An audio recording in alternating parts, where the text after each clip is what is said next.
آدمی جو 100 دفعہ سبحان اللہ کہتا ہے 100 درخت اللہ پاک جنت میں اس کے لگا دیتا. حضرت سلیمان علیہ السلام کا تخت اٹھتا ہوا جا رہا تھا کہ نیچے سے ایک کسان نے دیکھا تو اس نے پڑھا سبحان اللہ. تو سلیمان علیہ السلام نے وہی تخت اتارا اور کہا کہ اے اللہ کے بندے یہ تیرا سبحان اللہ کہنا جو ہے یہ سلیمان بن داؤد کے تخت سے زیادہ قیمتی ہے.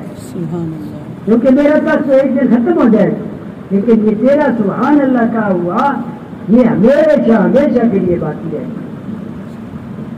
اللہ کو جو ہم 100 دفعہ روزانہ سبحان اللہ کہیں گے 100 دفعہ سبحان اللہ 100 دفعہ الحمدللہ 100 دفعہ لا الہ الا اللہ 100 دفعہ اللہ اکبر کہیں گے تو اللہ کو کتنا پیار آئے گا بیٹھو. اللہ پاک فرماتے ہیں کہ میرے بندے تو مجھے یاد کر میں تمہیں یاد کرتا. تو مجھے یاد نہیں کرتا پھر بھی میں تمہیں یاد رکھتا. اللہ اتنی مہربان ہے. آدمی کوئی گناہ کرتا ہے نا زمین کہتے یا اللہ مجھے حکم دے کہ میں پھٹ جاؤں اور اس کو اپنے اندر نگل لوں. اور آسمان کہتا ہے یا اللہ مجھے حکم دے میں اس کے اوپر گر جاؤں اور اس کو تباہ برباد کر. اللہ پاک فرماتے ہیں کہ اے تیری مخلوق زمین آسمان یہ بندہ تمہارا یا میرا ہے؟ اس کو تم نے بنایا یا میں نے بنایا؟ یا اللہ تم نے بنایا. پھر اللہ پاک فرماتے ہیں یہ میرا اور اس کے درمیان کی بات ہے تم درمیان سے ہٹ جاؤ میں اس کی توبہ کے انتظار میں ہوں. انسان ساری زندگی توبہ گناہ کرتا ہے کتنی دفعہ توبہ توڑے پھر بھی اللہ پاک فرماتے ہیں کہ میرے بندے میرے دروازے پر آ جا سچے دل سے ایک دفعہ معافی مانگے گا میں تمہارے سارے گناہ معاف کر. شیطان نے کہا تھا نا کہ یا اللہ میں تیری مخلوق کو آگے سے پیچھے سے اوپر سے نیچے سے ہر جگہ سے برگلاؤں گا اور ان سے گناہ کرواؤں گا. اللہ پاک نے کیا فرمایا کہ میرا بندہ جب بھی میرے سے توبہ کرے گا میں بھی اس کے سارے گناہ معاف کر. اللہ پاک اتنے مہربان ہے میرے پر. اور اس رب کو یاد کرنا تنہائی میں بیٹھ کر آدمی یاد کرے اللہ سے اپنا لو لگائے دل لگائے. حضرات کا فرماتے ہیں کہ ہم نے اللہ سے لو لگانا سیکھا ہی نہیں ہے. ہمیں اللہ کے ذکر میں لذت نہیں آتی. کیوں نہیں آتی؟ ہم کبھی دھیان سے ذکر کرتے ہی نہیں ہے. تو اللہ کا ذکر جو ہے یہ ہمارے آپ کے لیے اللہ سے تعلق بنانے کی واحد ذریعہ ہے. جتنا ہم ذکر کریں جس چیز کا ذکر کرو وہ اس اللہ پاک سمجھتے ہیں دیکھتے ہیں جانتے ہیں کہ میرا بندہ میرا ذکر کر. اور درود شریف جتنا بھی ہم پڑھیں گے جتنا زیادہ پڑھیں گے اتنا حضور صلی اللہ علیہ وسلم کے نزدیک قیامت والے دن ہم ہوں. اور میں دوستوں جو استغفار پڑھتا ہے اللہ پاک اس کے لیے ہر جھیک میں ہر تنگی میں کوئی نہ کوئی راستہ نکال دے. اور قرآن پاک میں آتا ہے کہ میرے محبوب جب تک آپ ان میں موجود ہیں میں ان کو عذاب نہیں کروں. اور جب تک یہ لوگ استغفار کرتے رہیں گے اس وقت تک بھی میں ان کو عذاب نہیں کروں. تو استغفار میں دوستوں اللہ کے عذاب کو ٹالنے والا جتنا آدمی استغفار زیادہ کر سکے اللہ پاک اتنا اس کے گناہ کو معاف فرمائے. اس لیے ہم استغفار بھی میرے دوستوں ہم استغفار کریں اور اللہ کا ذکر کریں. اللہ کو پیارے پیارے ناموں سے ہم یاد کریں گے. وہ ایک امام صاحب کی سنی ہوئی ہے بات کہ وہ یعنی ایک رات کہیں جب سے نکلے اور مسجد میں گئے تو وہاں مسجد کے اس امام جو تھا متولی اس نے کہا جب شام ہو گئی شام پڑی نماز پڑھ گئی کہ بھائی نکلو. تو اس کو نہیں پتا تھا کہ یہ امام. تو وہاں ایک کسائی بھی جو ہے وہ نماز پڑھ رہا تھا تو اس نے جاتے ہوئے کہا کہ آؤ جی آپ میرے ساتھ آئے. تو اس کو گھر لے گیا. انہوں نے وہاں گوشت پکایا اور ایک پوری عورت تو اس کی ماں تھی اس کو اس نے کھانا کھلایا اور وہ پوری کچھ بول رہی تھی. امام صاحب نے پوچھا بھائی یہ کیا کہتی ہے؟ اس نے کہا جی یہ کہتی ہے کہ تمہاری امام صاحب سے اللہ تمہیں تمہاری ملاقات کروا. تو فرمایا وہ امام میں ہوں اور اللہ نے تیری دعا قبول کر لی ہے، آج تیری میرے سے ملاقات ہو گئی۔ استغفار ایک جان بھائی ہوں، استغفار پڑھتے ہوئے روٹیاں بھی پکاتا، پڑھتے ہوئے سارا کچھ کرتا۔ اس سے پوچھا تو اس نے کہا کہ یہ استغفار کی برکت ہے کہ اللہ نے مجھے اس میں سے اتنا رزق دیا ہے کہ میں اس کو سنبھال نہیں سکتا۔ استغفار اتنا زیادہ نہیں، اور اکرام کیا ہے کہ اپنے مسلمان بھائیوں کی ہم قدر کریں گے۔ تو ایک مسلمان ساری دنیا کے کافروں سے زیادہ قیمتی ہے بچوں۔ ایک مسلمان جب تک دنیا میں ہوگا اللہ پاک کے دنیا کے سارے نظام کو قائم رکھے، اور جب وہ ایک بھی کلمہ پڑھنے والا نہیں ہوگا اللہ اس سارے نظام کو، کافروں کے سارے کارخانے یہ وہ سب کچھ چل رہا ہوگا، لیکن اللہ پاک اس ایک مسلمان کے ختم ہوتے ہی اللہ پاک قیامت کو برپا کر اور فرشتے کو حکم دیں گے کہ سور پھونک۔ وہ سور پھونکے گا تو اس کی آواز اتنی سریلی ہوگی کہ ہر آدمی کو وہ پسند آئے، اور وہ اس آواز کی طرف نکلے گا، گھروں سے لوگ نکل آئے گے، پھر آواز اتنی سخت ہو جائے گی کہ ان کے گھر کی چھتیں گر جائیں گی، اور پھر وہ آواز اتنی سخت ہو جائے گی کہ وہ سارے شخصوں کے کلیجے پھٹ جائیں گے اور وہ مر جائیں گے۔ اللہ پاک نے مسلمان کو بڑا قیمتی بنایا ہے، اور ایک مسلمان دوسرے مسلمان کی غیبت نہ کرے، گناہ نہ کرے، بچوں کسی مسلمان کی عزت کا برا نہ چاہے، اور کسی مسلمان کو تکلیف نہ دے۔ بچوں آج تو بھائی بھائی میں جھگڑا ہے، ماں باپ میں جھگڑا ہے، بہن بھائیوں میں جھگڑا ہے، کس لیے اس دنیا پہ؟ حالانکہ یہ دنیا یہی رہ جائے گی، یہ کسی کے ساتھ نہیں جائے گی۔ تو بھائی اکرام کیا ہے؟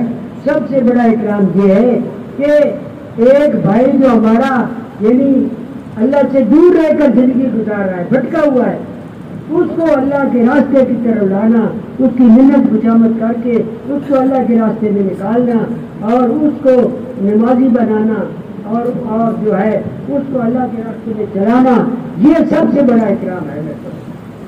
کھانا ایک وقت کا کھلا دے گا پھر بھوک لگ جائے، کھانا کھلانا بھی اچھا ہے، کپڑے پہنانے بھی اچھے ہیں، یہ بھی اکرام ہے مسلمان۔ لیکن یہ سب سے بڑا اکرام ہے کہ اس کو اللہ سے لینا سکھا دو، اللہ والا اس کو بنا دو،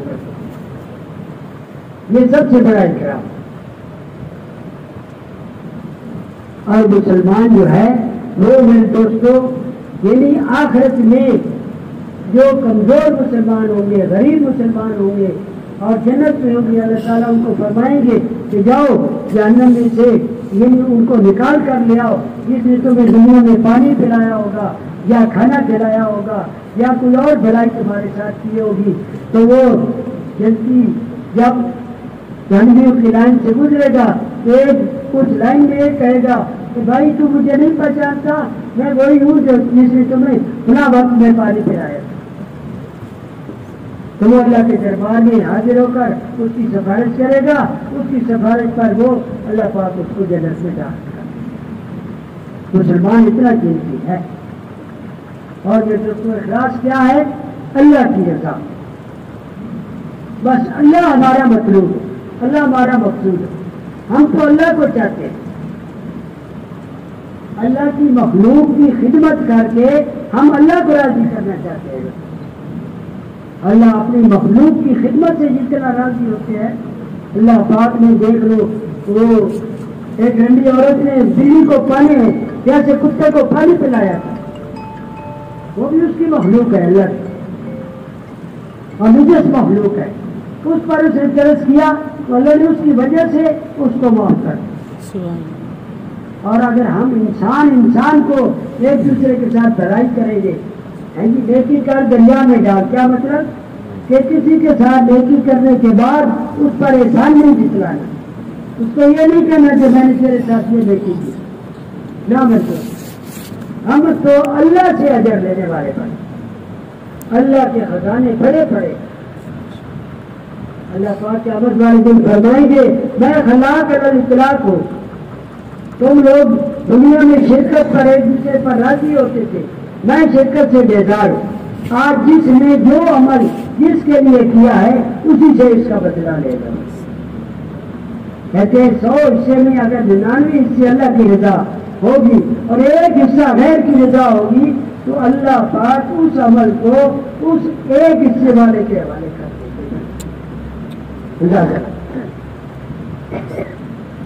اور قیامت والے دن ایک شخص بہت بڑی نیکیاں لے کر پیش ہوگا لیکن اسے لوگوں کے حق حقوق مارے ہو تو حق لینے والے آ جائیں اور اس کی نیکیاں تقسیم ہونی شروع ہو جائے. حضور صلی اللہ علیہ وسلم نے فرمایا کہ میری امت کا سب سے غریب وہ ہے جو پہاڑوں کے برابر نیکیاں لائے گا لیکن تقسیم کرتے کرتے کرتے وہ بالکل خالی ہو جائے گا اور لوگوں کے حقوق بھی باقی ہوں گے تو ان کے گناہ اس پر ڈال کر اس کو گھسیٹ کر جنت میں جائے گی.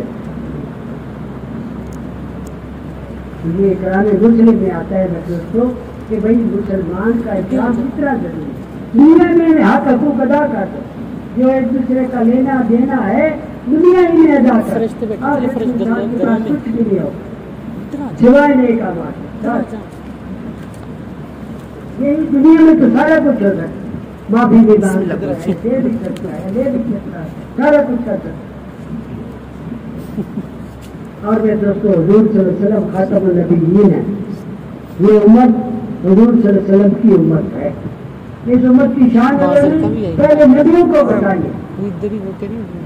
ایک امت ایسی آئے گی جس کی آزان آسمانوں میں گزرے اور ان کے میدان میں جنگ میں ایسی سبیں ہوں گی جیسے لباس کی سبیں ہوتی ہیں اور بہت ساری یہ وہ جب نیچائی کی طرف چلے گی تو سبحان اللہ پڑے گی اور اوپر چڑھے گی تو اللہ اکبر کہے اور بہت ساری صفات اللہ پاک نے اس امت کی حضور صلی اللہ علیہ وسلم کی اس امت کی اللہ نے صفات دی. اس امت کو بتائی ہے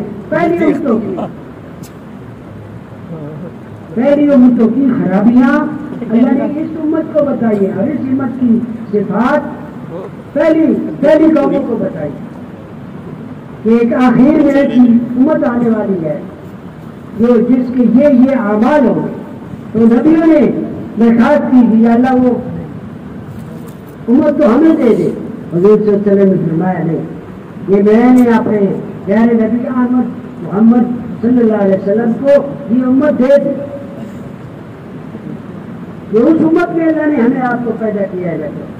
یہ کتنی اللہ کی مہربانی اور اللہ کی طرف سے خیر اور یہ اللہ کی بڑی نعمت ہے کہ اللہ نے ہمیں اس امت میں پیدا کرنا. اس امت کے حافظ قیامت والے دن سفارش کرے گی اور جو بچوں کو قرآن شریف پڑھاتا ہوگا اس کی گردن قیامت والے دن سب سے اونچی ہوگی. یعنی یہ اس امت کی شان ہے کہ یہ 30 ستارے اس کے سینے میں حفظ ہے یاد ہے. ہم ایک ملک میں گئے تو ایک گرجے میں ٹھہرے ہوئے تھے. وہاں کا پادری آیا اور اس نے پوچھا ہم سے کہ بھائی تمہارے اندر کوئی حافظ بھی ہے. اس وقت ہمارے 3-4 حافظ موجود تھے اس وقت جماعت. ہم نے کہا کہ ہاں ہمارے اندر 3-4 حافظ ہیں. اس نے کہا کہ وہ اتنی بڑی جو آپ کی کتاب ہے 30 پارے وہ آپ کو یاد ہیں. ہم نے کہا ہمارے 7-8-9 سال کے بچے بھی اس کو یاد کر لیتے ہیں. یہ اللہ نے خاص معجزہ دیا ہے قرآن پاک کی یاد کرنے. اللہ فرماتے ہیں کہ ہے کوئی یاد کرنے والا میں نے یاد کرنا آسان کر دیا اس کو. تو میرے دوستو یہ امت جو ہے یعنی حضور صلی اللہ علیہ وسلم کی امت ہے اور اس کے ذمہ اللہ نے یہ کام لگایا. قرآن پاک میں اللہ نے مولانا نے 60 جگہ لکھا ہے کہ 60 آیات میری کوتاہ نظر سے ایسی ہیں جو اسی کام کے متعلق ہے. اور ویسے تو قرآن پاک میں 500 یہ کتنے احکام آئے باقی ساری تبلیغ ہی تبلیغ ہے. اللہ تعالیٰ اپنی شان بیان کر کے بندوں کو جتلاتا ہے کہ دیکھو بہن تم پر اتنے احسان کیے اتنے احسان کیے اتنے احسان کیے کیا تم جو ہے میرے نبی والا کام کرو. اللہ پاک فرماتے ہیں کہ جو میرے نبی کا کام کرتا ہے میں اس کے لیے راہ کھول دیتا ہوں. اور بھائی ہمارے نبی حضرت محمد صلی اللہ علیہ وسلم عالمی نبی ہے. صرف مکہ مدینے کے نہیں ہیں. آپ نے شروع میں ہی جب آپ نے اپنی امت کو یعنی اپنی قوم کو بلایا اور ان کو یہ کلمہ پیش کیا تو یا ایھا العرب نہیں کہا, یا ایھا القریش نہیں کہا, یا ایھا الناس کہا, اے امت, اے لوگوں. اور آپ نے دوستو حضور صلی اللہ علیہ وسلم کی امت ساری دنیا میں بکھری ہوئی. ہر ملک میں آپ جہاں بھی جائیں آپ کو مسلمان ضرور کوئی نکل دے جائے گا. اب اس امت میں جا کر دین کی محنت کا کام کرنا. آپ صلی اللہ علیہ وسلم عالمی نبی ہے اور آپ کے ذمے ہر مسلمان تک پہنچنا اور ان کو اس کام والا بنانا, اس کام کا کرنا, یہ ہر امتی کے ذمے ہے. یہ باتیں جاتی ہیں باہر ملکوں میں, جب واپس آنے لگتی ہے تو وہ لوگ روتے ہیں, کہتے ہیں ہمیں کس کے حوالے چھوڑتے جا رہے ہیں. آپ آتے ہیں تو ہمیں دین سکھاتے ہیں, کلمہ پڑھاتے ہیں, نماز سکھاتے ہیں, سارے اعمال سکھاتے ہیں, ہم سارے اعمال کرتے ہیں. جب سمجھاؤ تو ایک جماعت اور بھیج دیں. تو بھائی اس طرح یہ امت جو ہے یہ ساری قوموں, سارے ملکوں, سارے خاندانوں, قبیلوں میں یہ پھیلی ہوئی ہے ساری امت. اور حضور صلی اللہ علیہ وسلم عالمی نبی ہے. یہ صرف مکہ مدینہ کے نہیں ہے, یہ پاکستان ہندوستان کے نہیں ہے. حضور صلی اللہ علیہ وسلم عالمی نبی ہے. سارے عالم میں دین کی محنت کرنا, کوشش کرنا, دین کے لیے لوگوں کو تیار کرنا, دین کی محنت کے لیے لوگوں کو گھروں سے نکالنا, یہ ہم سب کے ذمے ہے. خیر امت اسی لیے کہا گیا ہے کہ تم خیر امت, باقی کسی امت کو خیر امت نہیں کہا. خیر امت کا کیا مطلب کہ تم یہ خیر کا کام یعنی امر بالمعروف نہیں یعنی منکر یہ کرتے ہو. حضرت عمر جس طرح فرماتے ہیں اگر تم خیر امت میں آنا چاہتے ہو یا ہونا چاہتے ہو تو یہ کام کرو دین کے لیے. حضور صلی اللہ علیہ وسلم کے زمانے میں صحابہ کرام رضوان اللہ علیہ اجمعین نے دین کی محنت کا کام کیا. ہر حال میں انہوں نے دین کو سامنے رکھا, اپنے کسی ذاتی تقاضے کو سامنے نہیں رکھا.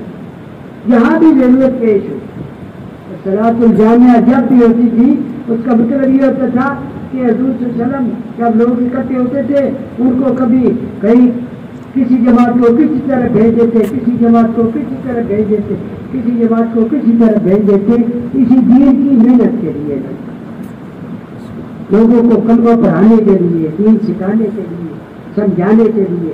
یہ سارا ہم مسلمانوں کا کام ہے. ہم اسی لیے دنیا میں بھیجے, اللہ نے یہ ہمارا کام بتایا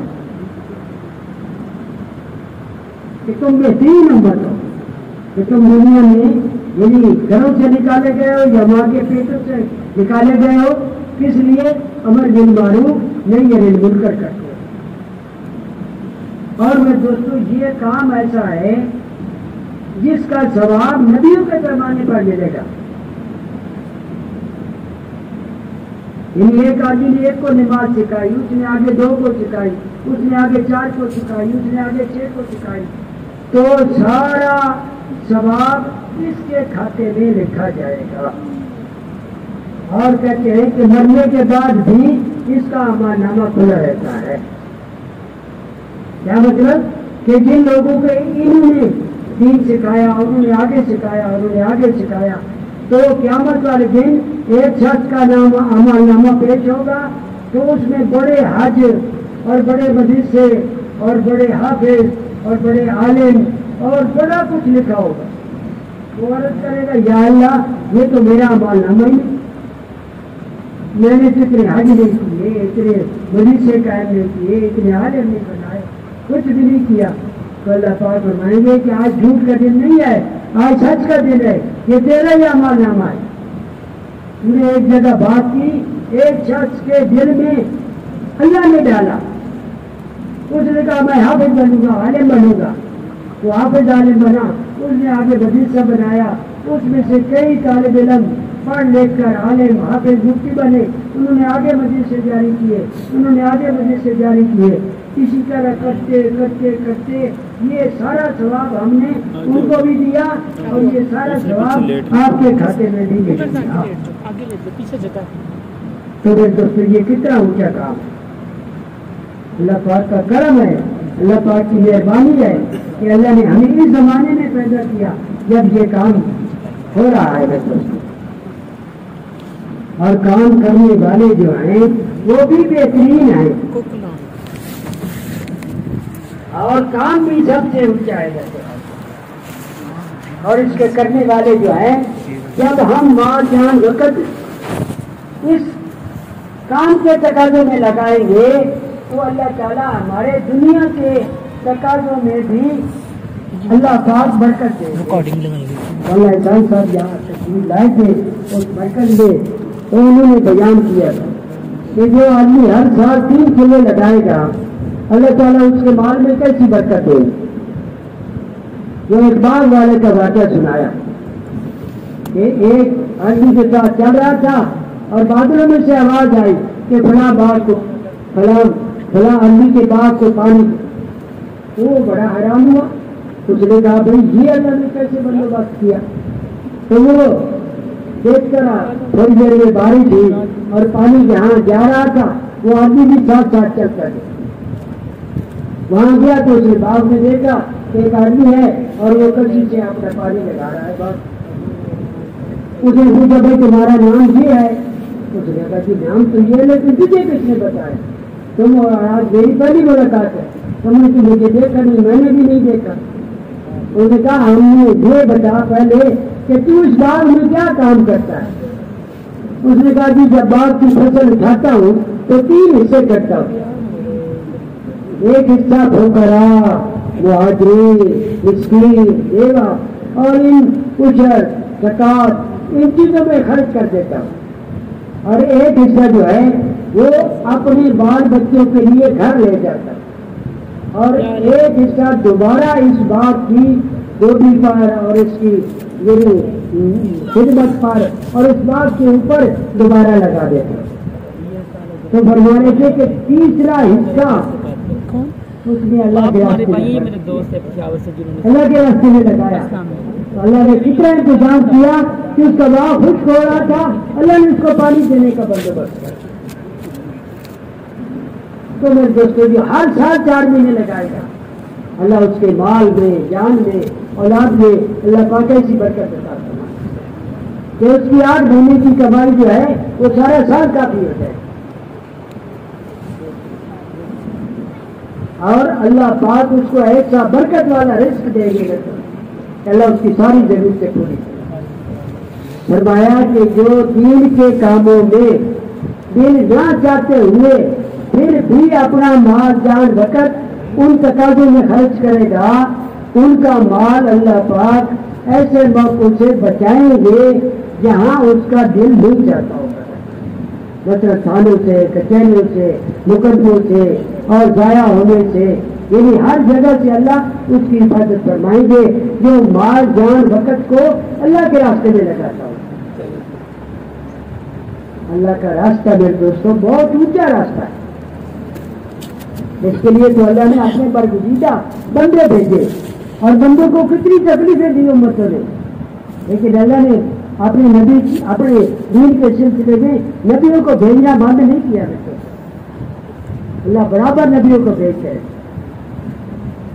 اب حضور صلی اللہ علیہ وسلم کی ختم نبوت کے صدقے پھر بھی اللہ نے اس کام کو بند نہیں کیا، یہ کام جاری ہے کرنے والے۔ اللہ نے حضور صلی اللہ علیہ وسلم پر ختم نبوت کی مہر لگا دی کہ آپ کے بعد کوئی نبی نہیں آئے گا، لیکن نبیوں والا کام جو ہے وہ کام یہ امت کرے گی۔ اس امت کا زارع ہے، زراعت والا ہے، چاہے تاجر ہے، چاہے دکاندار ہے، چاہے ملازم ہے، چاہے دفتر کسی میں ہے، کوئی بڑا افسر ہے، کوئی چھوٹا افسر ہے، سارے سب سے پہلے خدا کے بندے ہیں اور پھر حضور صلی اللہ علیہ وسلم کی امت میں سے ہیں اور پھر مسلمان ہیں۔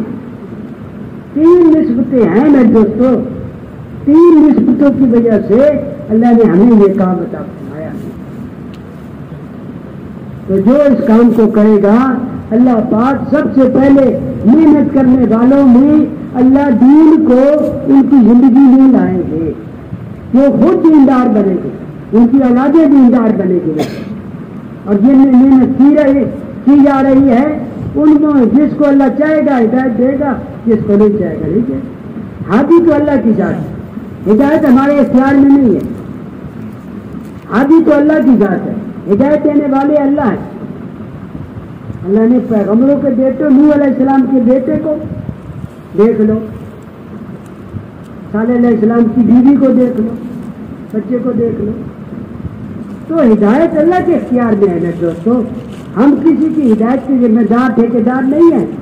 نبیوں سے بھی اللہ پاک اس بات کی پوچھ کریں گے کہ تم نے میری یہ پیغام پہنچایا یا نہیں پہنچایا، پھر اس امت کے لوگوں کو اللہ پاک کھڑا فرمائیں گے اور پہلے نبی کہیں گے کہ یا اللہ یہ حضور صلی اللہ علیہ وسلم کی امت جو ہے یہ ہماری گواہ ہے کہ ہم نے تیرے پیغام کو پہنچا دیا۔ یہ امتیں کہیں گی یا اللہ یہ تو ہم سے کئی سالوں بعد آئے، ان کو ہمارا کیا پتا ہے۔ پھر اللہ پاک پوچھیں گے کہ تم اس کو کیسی گواہی دے رہے ہو، وہ کہیں گے یا اللہ حضور صلی اللہ علیہ وسلم پر جو کتاب آپ نے کلام شریف قرآن مجید اتارا اس میں یہ سارے واقعات آپ نے بیان کیے کہ نوح علیہ السلام نے کیسے دعوت کی، ابراہیم علیہ السلام نے کیسے دعوت، لوط علیہ السلام نے کیسے، سارے نبیوں کے واقعات یا اللہ تو نے قرآن پاک میں اتارے ہیں، اور اس قرآن پاک پر ہمارا یقین ہے کہ وہ سچی کتاب ہے۔ اس لیے ہم گواہی دیتے ہیں کہ واقعی ان نبیوں نے تیرے پیغام کو لوگوں تک پہنچا دیا ہے۔ یہ امت تو ایسی امت ہے، اس کی گواہی پر تو نبیوں کی خلاصی ہوگی، یہ تو نبیوں کی نبوت کا ثبوت یہ امت پیش کرے گی۔ یہ تو اتنی بڑی شان ہے، اللہ پاک نے ہمیں اس امت میں پیدا فرمایا، اور یہ پھر مال جان کس کا دیا ہوا ہے؟ نہ تو ہم ماں کے پیٹ سے تو کچھ بھی نہیں لائے۔ اللہ پاک فرماتے ہیں کہ جب میں بچہ پیدا کرتا ہوں نہ وہ بول سکتا ہے، نہ سمجھ سکتا ہے، نہ سن سکتا ہے، کچھ بھی نہیں۔ پھر اللہ اس کو یہ سارے اعضاء صحیح سلامت دیتے ہیں، پھر سننے والا، بولنے والا، بڑا ہوتا جاتا ہے، پھر کمائیاں کرتا ہے، پھر کہتا ہے یہ میں نے اپنے ہنر سے کمائی نہیں ہے۔ دوستو یہ سارا کچھ اللہ کا دیا ہوا۔ مولانا معتبر خان صاحب 8 بلاک کی مسجد کے امام تھے، وہ فرما رہے تھے ایک دفعہ میں کالج میں گیا تو میں نے وہاں جا کر نوجوانوں کو دعوت دی، تو دعوت جب دی تو ایک نوجوان آیا اور اس نے کہا کہ جی یہ گھڑی دیکھو، یہ کس نے بنائی ہے، یہ کتنی خوبصورت کمپنی ہے اور اس نے یہ کیسے گھڑی بنائی ہے۔ تو میں نے اس سے کہا کہ جس ہاتھ پر باندھی ہوئی ہے یہ ہاتھ کس نے بنایا؟ یہ ہاتھ اللہ نے بناتا تو گھڑی کہاں باندھتا تھا؟ یہ سارے اعضاء جوارے اللہ نے بنائے ہیں، اور یہ مال ملک چیزیں جو دی ہیں یہ بھی اللہ نے دی ہے، اور یہ عارضی طور پر دی ہے، وقتی طور پر دی ہے۔ اللہ مالک الملک ہے، جس کو چاہتا ہے ملک دیتا ہے، جس سے چاہتا ہے ملک چھین لیتا ہے، جس کو چاہتا ہے عزت دیتا ہے، جس کو چاہتا ہے ذلیل کر دیتا ہے۔ تو یہ سارا کچھ اللہ کا دیا ہوا، اللہ کے دیا ہوئے میں سے اللہ فرماتے ہیں کہ میرے راستے میں خرچ کرو، میرے دین کے پھیلانے پر اپنا مال لگاؤ، اپنی جان لگاؤ۔ اور پھر اللہ نے قرآن پاک میں فرمایا کہ میں نے مسلمان کا مال جان جنت کے بدلے میں خرید لیا ہے، اور اللہ نے ہمارا خریدا ہوا بھی ہے، اللہ نے دیا بھی ہے اور پھر اللہ نے خریدا بھی ہے۔ یہ تو ہمارا سارا کچھ تو بکا بکایا ہے پہلے سے، اس میں سے اللہ نے ہمیں اتنی اجازت دی ہے کہ اپنی ضروریات کے مطابق جتنا چاہو تھوڑا بہت استعمال کر لو، باقی یہ تو سارا میرے دوستوں ہے ہی اللہ کا۔ لیکن اللہ کا پاک کیا فرماتے ہیں کہ چلو سال میں 40 دن لگا لو میرے راستے میں، ہر سال 4 مہینے لگا لو، ملکوں میں چلے جاؤ، وہاں کے مسلمانوں کو جا کر دین کی دعوت دو۔ وہاں مسلمان بیچارے ہماری انتظار میں ہیں، وہ کہتے کس وقت جماعت آئے جو ہمیں آ کر کچھ سکھائے۔ جن کے موتے واپس آنے لگتے ہیں وہ روتے ہیں کہ ہمیں کس کے سہارے پر چھوڑے جا رہے ہیں. آپ آتے ہیں تو ہمیں تو دین کی تھوڑی بہت سمجھ آ جاتی ہے, ہم نمازیں پڑھنے لگتے ہیں, دین پر عمل کرنے لگتے ہیں. تو میرے دوستوں, ملکوں میں جانا یہ بھی ہماری ضرورت ہے, ہماری اپنی ضرورت ہے. ہم خود مسلمان ہیں اور حضور صلی اللہ علیہ وسلم کی ساری امت کو ہم نے اسلام کی دعوت دینی ہے کہ مسلمان صحیح مسلمان بن جائے. آج تو مسلمان صحیح مسلمان نہیں ہے, رونا تو اس بات کا ہے ویسے کہ نام کے مسلمان ہیں, کام کے مسلمان نہیں. شکل و صورت دیکھو, جاتا ہوا دیکھو تو کوئی نہیں کہے گا یہ محمدی جا رہا ہے. ہم کہتے ہیں اس تبلیغ کی محنت سے ایسے مسلمان بن جائیں کہ جاتا ہوا دیکھ کر کہا جائے کہ یہ محمدی جا رہا ہے, یہ مسلمان جا رہا ہے. آج تو ہمارا اسلام کافروں کے مسلمان میں اسلام میں داخل ہونے سے خود رکاوٹ بنا ہوا ہے. ہم انگلینڈ میں گئے تو وہاں ایک عیسائی تھا, اس کا دوست مسلمان تھا. اس نے کہا جب مسلمان جماعت کو جائے نا تو میرے پاس بھی لایا کر. ہمارے ساتھی گئے وہاں, اس کو جا کر دعوت دی. اس نے کہا کیا تمہارے اسلام دو ہے یا ایک ہی ہے؟ انہوں نے کہا جی ایک ہی ہے.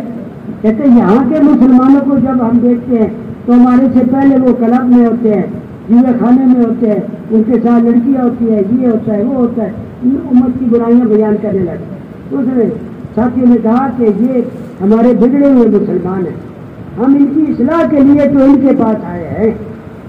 انہوں نے کہا اگر مسلمان تمہارے جیسے مسلمان بن جائے تو ہم دعوے سے کہتے ہیں کہ ہم سارے مسلمان ہونے کو تیار ہیں. لیکن میرے دوستوں, من حیث الامت, ساری امت مل کر اس کام کو کرے تو پھر اللہ پاک ہے مسلموں کو بھی ہدایت دے گا. مسلمان اگر صحیح مسلمان بن جائے نا تو اس کو دیکھ دیکھ کر لوگ مسلمان ہو. کہتے جب تک یہ دین کا کام ہو رہا تھا 3 فائدے ہو رہے تھے. ایک, مسلمان کی زندگی میں دین موجود تھا, ہر مسلمان کی زندگی میں. دوسرا کیا تھا کہ مسلمان کو دیکھ کر غیر مسلم اسلام میں داخل ہوتے. آج تو مسلمان کو دیکھ کر الٹا نفرت کرتے ہیں. اور تیسرا کیا تھا کہ مسلمان کا روب ساری دنیا کی قوموں پر چھایا ہوا ہے, مسلمان کے نام سے لوگ دیکھتے تھے. اور آج اس کا الٹ ہو گیا. جب سے یہ کام چھوٹا, تینوں کام الٹ ہو. آج مسلمان کی اپنی زندگی میں دین نہیں ہے. 16, 18, 20 سال کا نوجوان ہے اور اسے کلمہ پڑھاؤ تو اس کو کلمہ یاد ہے. نماز, روزہ, حج, زکات وہ تو دور کی بات ہے, کلمے کے الفاظ تک صحیح نہیں. ایک مسلمان جو ہے یعنی وہ کتنا قیمتی ہے اور اس کو کلمہ شریف نہیں آتا ہے تو کتنی محنت کی ضرورت ہے. مسجد خالی پڑی ہے, مسجد خالی پڑی ہے, بازار آباد ہے. اذان ہوتی ہے, چند لوگ نمازی ہوتے ہیں, وہ نماز مسجد میں پڑھنے جاتے ہیں, باقی لوگ نماز ہی نہیں پڑھتے. 70-80% طبقہ مسلمان کا جو ہے وہ نماز سے خالی, باقی سارے فرائض کو اڑے جاتے ہیں. زیادہ سے زیادہ 10% مسلمان جو ہے وہ نمازی ہے. تو کتنی محنت کی ضرورت ہے. معاشر میں وہ بھائی ایک مثال دے رہے تھے کہ چند نوجوان کھیل رہے تھے لڑکے, تو وہ ایک دریا کے پاس گئے تو وہاں بند باندھا ہوا تھا کہ بھائی جب دریا کی طوفانی آئے تو اس بند سے اندر اندر پانی رہے. اب پانی بہت زیادہ آ گیا, بند ٹوٹنے والا بن گیا. تو نوجوان دکاندار کے پاس گئے, کہا چچا جان یہ بند ٹوٹنے والا ہے, یہ ٹوٹ جائے گا تو پھر پانی شہر میں داخل ہو جائے گا. ہاں بیٹا میں تو اپنے دکاندار سے میں لگا ہوا ہوں, میرے تجھے تجارت ہے, یہ دکانداری یہ میرا کام. پھر وہ اسی طرح ڈاکٹر کے پاس, زارے کے پاس, ہر طبقہ زندگی کے پاس گیا کہ بھائی اس دکان اس بند کو مضبوط کرو, یہ بند نہ ٹوٹے, یہ بند ٹوٹ گیا تو سارا پانی شہر میں داخل ہو جائے. کسی نے بھی کس سے مت نہ کی تو وہ بند ٹوٹ گیا اور سارا